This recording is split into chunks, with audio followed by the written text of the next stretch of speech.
Yun, mas manipis pa rin yung pen na yun kesa sa technical pen na 0.2 na rin. Ito, dinadaya ko lang yung kamay ko, pero kung na mabigat yung kamay mo. Sabi.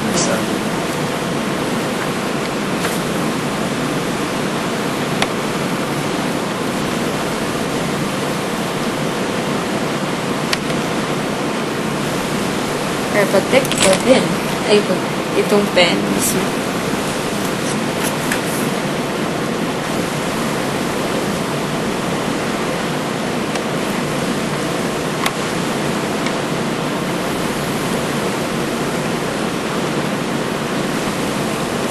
Talagang manipis talaga siya pag yung ganitong klaseng pen yung ginamit.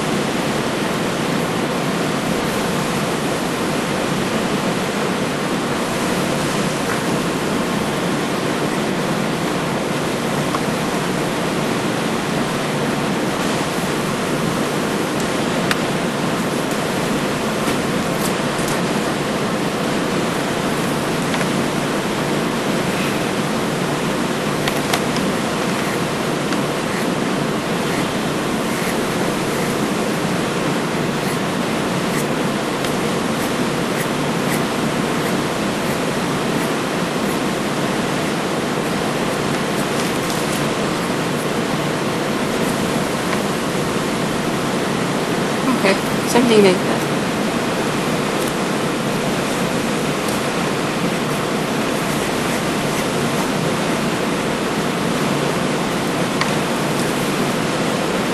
Okay, yun lang. Ayoko na tapusin. Tapos pagtapusin natin mga 1 hour. Okay, question.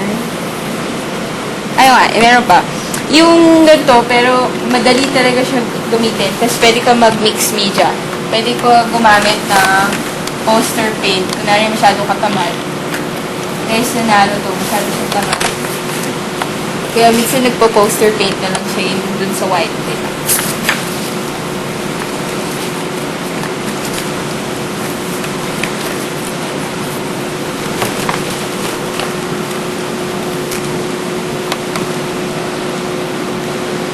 Ito, mix media. Tones, tsaka ibang line ng pen. Tapos yung... Tapos meron siyang ginagamit na watercolor na rin para ma-full din dito.